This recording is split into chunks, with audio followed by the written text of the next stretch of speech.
Hello my friend and welcome back. My name is Hannah and today I'm doing a unready with me.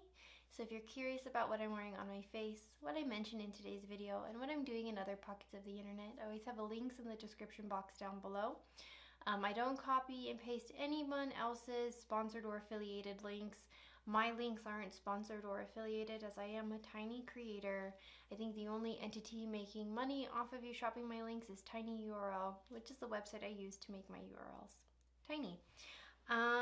Where do I start? I'm sure you've seen me mention it all week in my videos. I'm recovering from a little bit of a retinol burn, and it's not the product's fault, it's definitely my fault, but this has been a retinol cream I've been using since the start of the pandemic. And it's the number 7, I have it right in front of me, number 7 advanced retinol 1.5% complex night concentrate.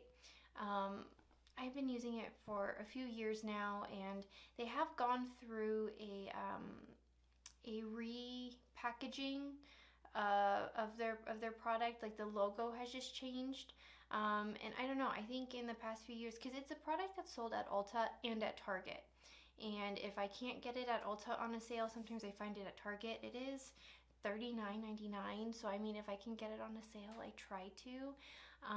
And I had to repurchase a new one, and it was on sale at Target, but I think it was like the new packaging. I had already seen it all over like the websites and when it's like advertised. I think just by the time they phased out all their other products, and by the time I've gone through my products, because you don't need a whole lot. I only use my retinol cream twice in a week, at the beginning and at the end of the week. So it's not really something I go through too often, right? Like, you know how you use your toothpaste every day, or hopefully you're using your toothpaste every day. You're gonna go through toothpaste more frequently than you are like a retinol cream. So I finally got the new packaging whatever on it, and I thought that it was just new packaging. Like, I hadn't seen anything change in like the reviews or anything like that.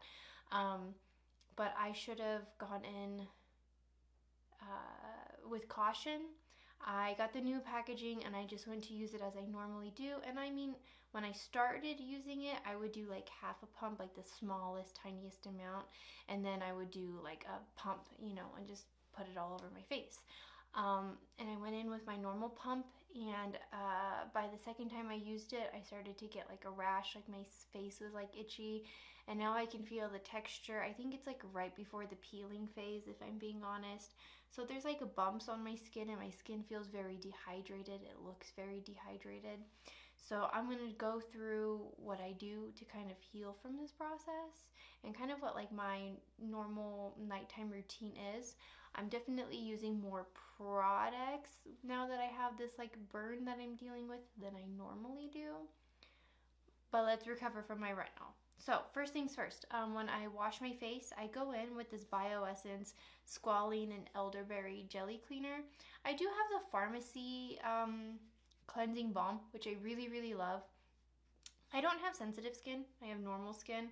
Scents don't really bother me, but I don't know if by having, like, I already have an irritant on my face, the pharmacy balm does have like scents to it, because I have the 3 minis that came out for holiday. So it's like I'm using the blueberry scent right now.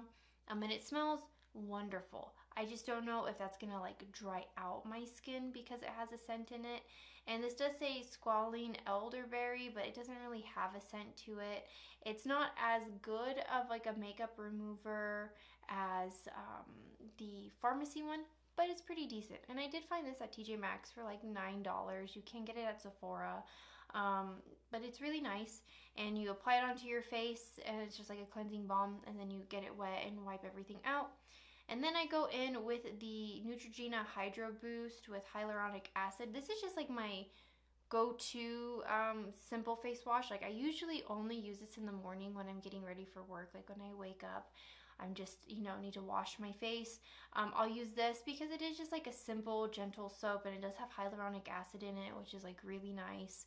I don't have any like allergies or anything to hyaluronic acid. It doesn't make my skin freak out. So I do just kind of like to use products that have it in there because it is just a little bit of more moisture. I do have like an oilier T-zone, but I do live out in the desert, so it can get very dry. So I try to get any moisture that I can. And I mean, I'm almost running out of this one. Like, I'm almost hitting empty. And you can see, like, this one I've had for a while. It's really gone through it. And then I did use the ColourPop lip scrub. I do have the Hello Kitty one. This one's like fairly old. Does it have like a life expectancy on this?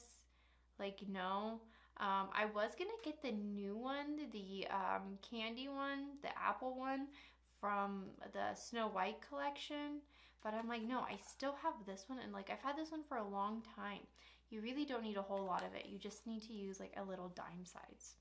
So to start, I'm going to put lip balm on my lips because my lips are chapped as can be. They're so dry. I don't put retinol on my lips.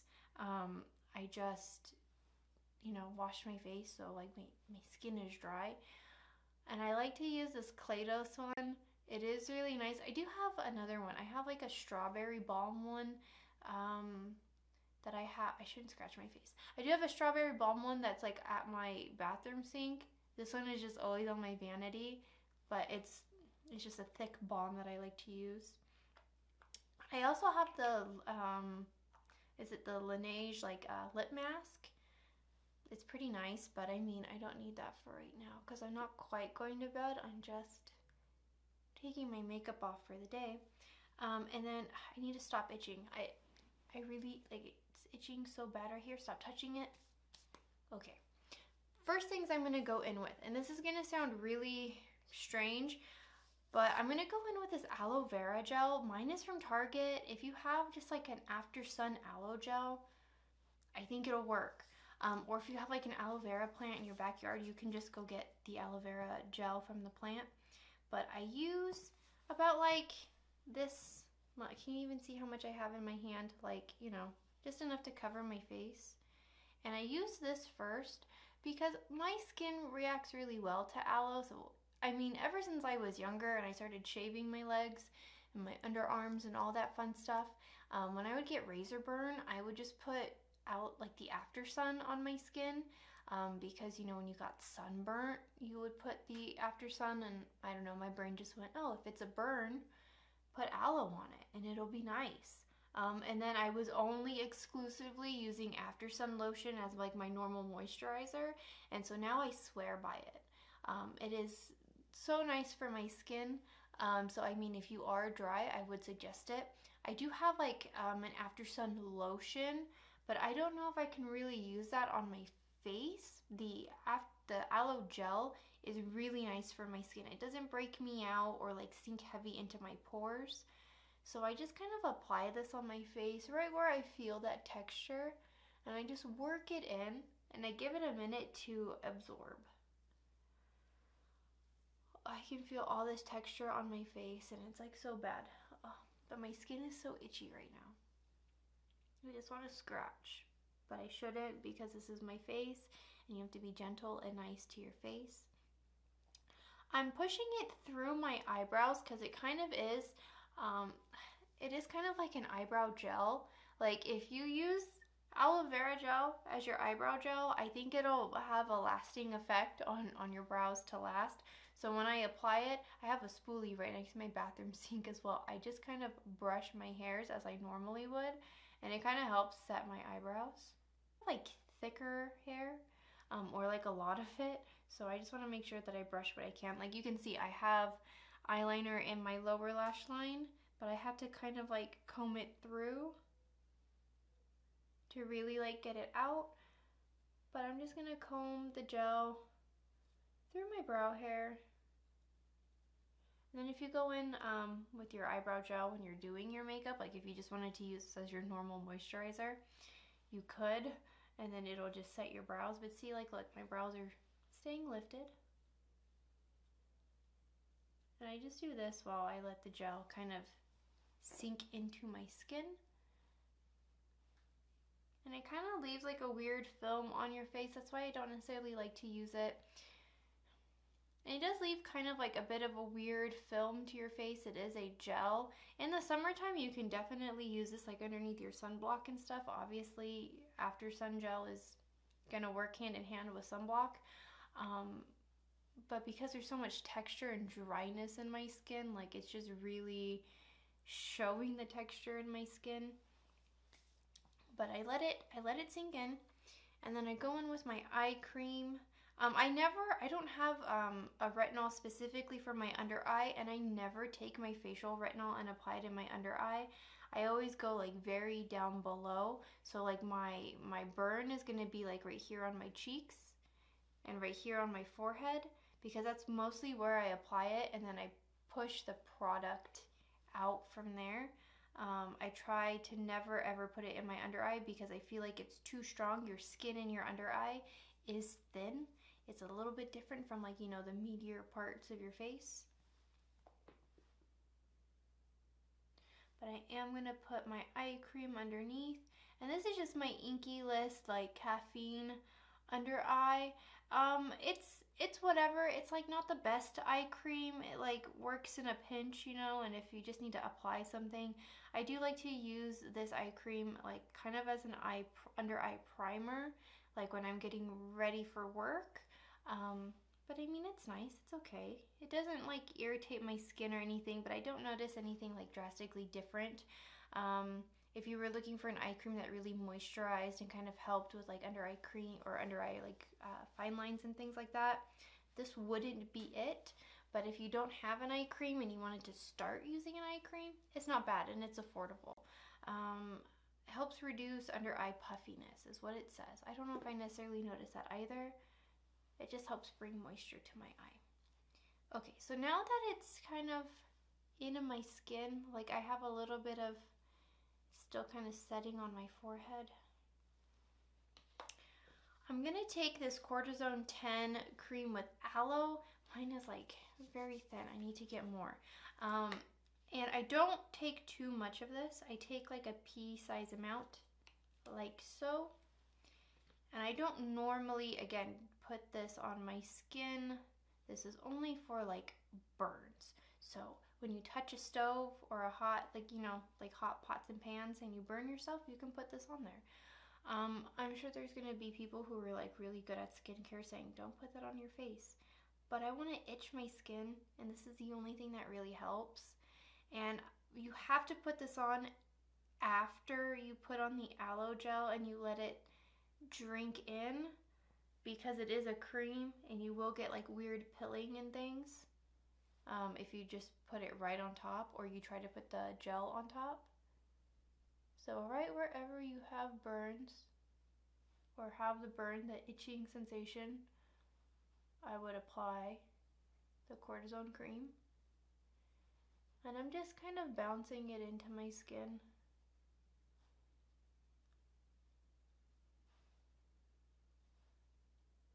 Just to make sure all that, just exactly where my skin is itching and bothering me is where I'm gonna apply it. Oh, it feels so nice. It's like a relief. If you do have a retinol burn, I would highly, highly suggest not really wearing makeup. But if you need to wear makeup because, you know, you want to feel nice in your skin and you don't necessarily, I don't know. I get like that too. I wear makeup to work, especially having this retinol burn. But what I will do is I make sure that I put my skincare on. So I let this drink in, and then I put my sunblock on top. Definitely always wear sunblock, especially when using retinol. Like they say, like, you know, the next day, where you should be wearing sunblock every single day. But if you normally use like a 30 SPF, when you have a burn like this, I would use something higher. Unless you're already using a 50 normally, then you're good to go. You just use what you use normally. But if you don't use a 50 and you have a retinol burn, I would suggest investing in a 50 SPF, just so you can super protect your skin from those burns. And then you can put your skin, I would go with as light coverage as possible. If you need to use a powder, I would say use you're gonna have texture on your skin, so it's gonna show no matter what you kind of put over your face, you're not going to have like a smooth face, unfortunately. You can put powders depending on what kind of like primers and things you use underneath. If you have a burn like this with texture, I would suggest using more like a creamy kind of primer instead of something tacky like the Milk Hydro Grip. Something that's just like kind of like another layer of moisturizer to kind of help, you know, sink into the skin. You can get away with using a skin tint like the Fenty Eavesdrop or the Rose Ink skin tints that I like to use. You can use a powder or like a setting powder, you know, just to kind of offset some of that like powder or like redness, you know, with the powder. I would, you know, gosh, I try not to put too much product over my face because that's just gonna make your skin really irritant. And if you're sitting for like your 8-hour shift, and especially if you're working in like a customer service job, like you work in retail or something and you gotta move around and you have all that on your face, it's gonna be really itchy and really irritant. So try to go as light as possible. But that's it. This is kind of how I treat like my retinol burns, and you can see like the redness in my face has kind of calmed down a whole lot. But let me know in the comments down below, what are some of your favorite retinol creams, or maybe what are some of your ways that you kind of heal your own retinol burns if you're someone that's usually regularly using retinol. And if you liked hanging out with me today and you would like to see more, make sure you hit that subscribe button down below so you don't miss out on another video. And I will see you guys next week. Bye. Get away.